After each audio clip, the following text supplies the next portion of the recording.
Located northeast of the main island of Hokkaido, the northern territories consist of Etorofu Island, Kunashiri Island, Shikotan Island, and the Habomai Islands.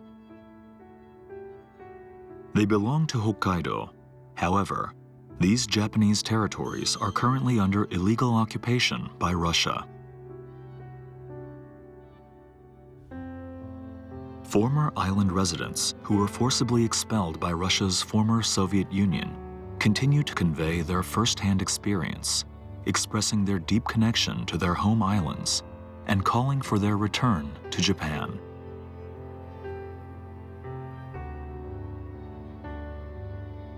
The wish to return home to the Northern Territories.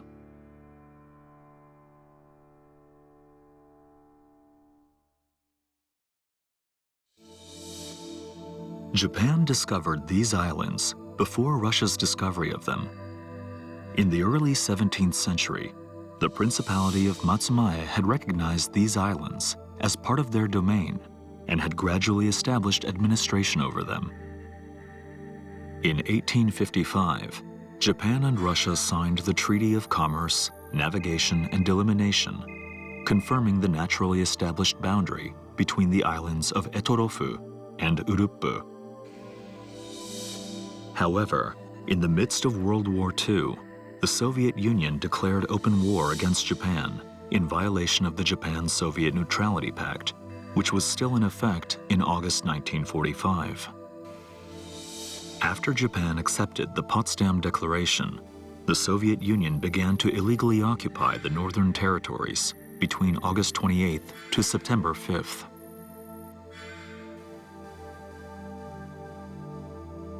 Approximately 17,000 Japanese residents living there were forced to leave by 1948.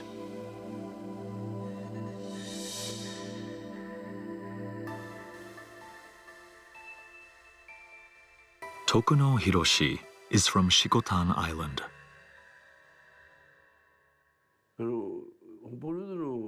The Northern Territories have an extremely long and rich history. It's written about in books, and a great number of accounts of the war and post-war period exist on record. Even with what is written in books and texts, there are still many things about the tragedy of our being forced from our homes on the islands that cannot be fully conveyed only by written words. This is the reason that I continue giving my testimonials as long as I am asked to do so, and for as long as I am able. Shikotan Island is known to be truly scenic, with beautiful natural landscapes. On Shikotan Island, there were elementary schools, one main school, and 4 or 5 branch schools, with classes of 7 or 8, sometimes 4 or 5 students. While I was attending school, I could truly experience the beautiful nature of Shikotan. In winter, I would put on skis and glide down the hills, skiing the roads to get to school. In summer, there were so many dandelions on Shikotan. Yellow dandelion flowers bloomed all over the island. I've heard they are still blooming even now. I remember going to school surrounded by those dandelions. World War II ended when Tokuno was 11 years old, and the Soviet forces invaded Shikotan Island on September 1st, 1945. It was around 8 a.m., I think.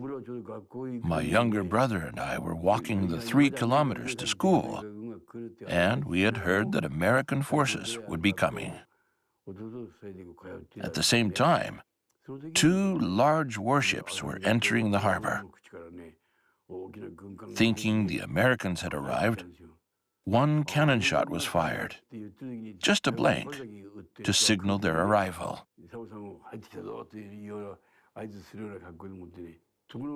But when they saw the flag, it wasn't American, but a bright red Soviet flag.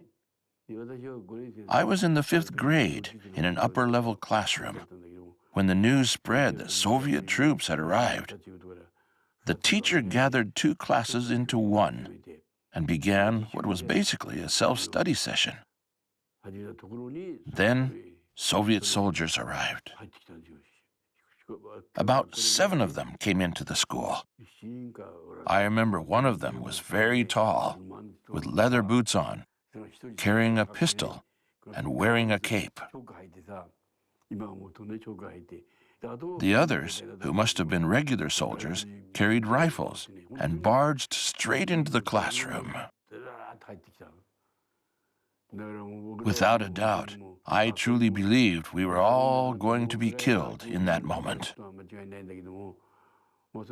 Eventually, the tall officer with the pistol began speaking with the female teacher.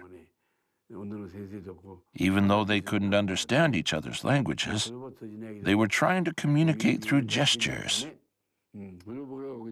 We sat looking down at our desks, occasionally glancing sideways. After school, different groups of Soviet soldiers came to our house, over and over, in shifts, as if searching for something. They opened cupboards and basically took everything inside. Some homes were completely seized. Some people ended up living in storage sheds. Our family were driven out of our home and had to live out of a warehouse.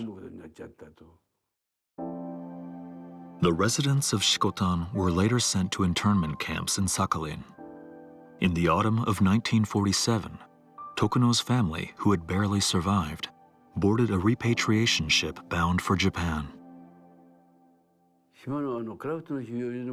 Many children and elderly died in the camps in Sakhalin.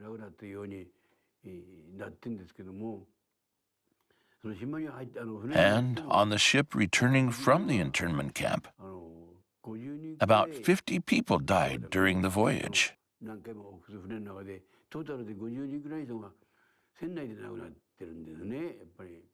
My sister's daughter also died on board that ship. When someone would die on board, the practice at the time was to consign the body to the sea.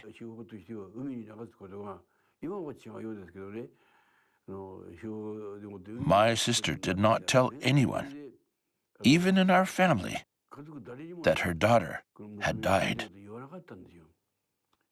She carried her child's body on her back for the entire voyage.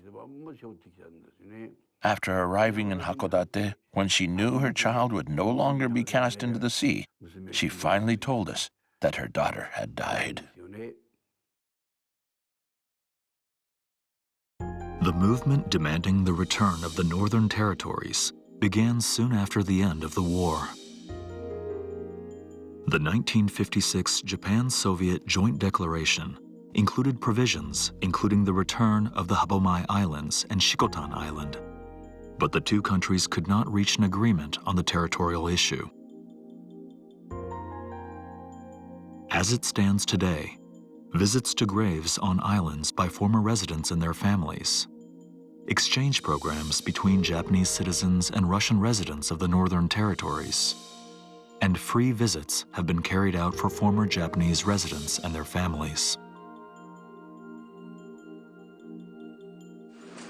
However, following its aggression against Ukraine, Russia has refused to engage in negotiations toward a peace treaty, and the situation is still at an impasse. I hope the day will come, even a day sooner, when the taken Northern Territories become the returned Northern Territories. It's not only Japan. Many other countries have shown their support. We want even more international consensus that returning our home islands would be the right thing to do. That's the result that I'm asking for help to achieve, and the hope that we are clinging to.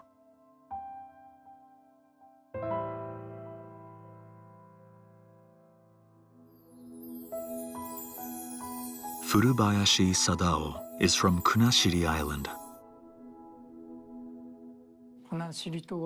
Kunashiri Island is the second largest of the Northern Territories. It's long and narrow, stretching from southwest to northeast. I was born on October 7th, 1938, in a place called Saseki on Kunashiri Island. Saseki was an area filled with abundant and beautiful natural wonders. There were hot springs in the hills behind us. And on the beach to the front of us, hot water bubbled up from the sand. We used to pool that water into baths we built and used to soak in them. There were also a few places where steam would rise from the ground. And I can still remember steaming and eating different foods at those places. In that sense, where I grew up really was one of the most naturally blessed places on Kunashiri. My family made a living by owning and operating a small-scale fishing business. We harvested kombu seaweed and surf clams. And our fishery business is how we sustained ourselves throughout the year. On September 1st, 1945, Soviet forces invaded Kunashiri Island. On September 1st, right near our home, a large warship anchored offshore. We didn't know what country it belonged to, so we were watching as boats were dispatched from the ship. The boats were carrying soldiers with rifles, holding them high as they came ashore. At that moment, my grandfather and I just happened to be on that beach. When the armed soldiers landed, my grandfather was wearing a cloth as a headband, as people did in those days. He took it off and waved that white cloth toward them. I still remember it clearly. I think he meant to show we would not resist. But the soldiers paid no attention to us and basically didn't even look at us as they walked past us toward our home. In all honesty, I had never seen a foreigner before. They were large, and I was afraid.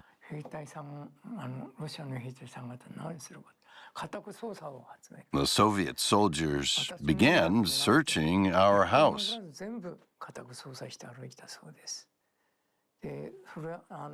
Later, I heard that they searched every household. I heard later that the reason was to see whether Japanese soldiers or weapons were being hidden. That's what the Soviet soldiers were officially looking for during their search. But I heard later that some families had certain valuables taken during those searches. Furubayashi was also sent by Soviet cargo ship to an internment camp in Sakhalin.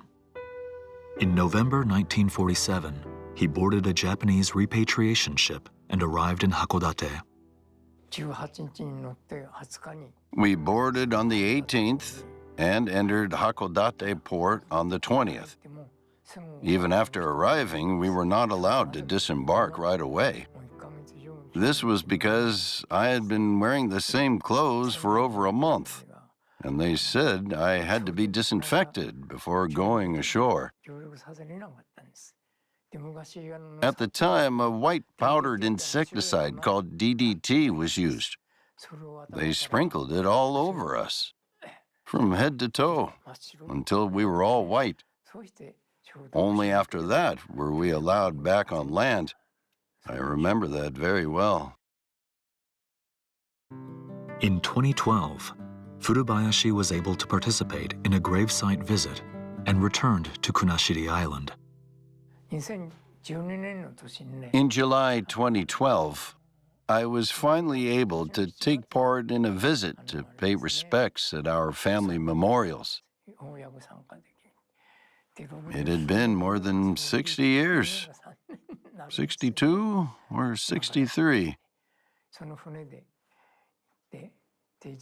When I saw the shape of the mountains and structures of my hometown from the sea, I actually wept. At the very least, I hope visits to graves can be resumed as soon as possible. I've turned 87 years old now, and I don't know how many more years I will remain in good health.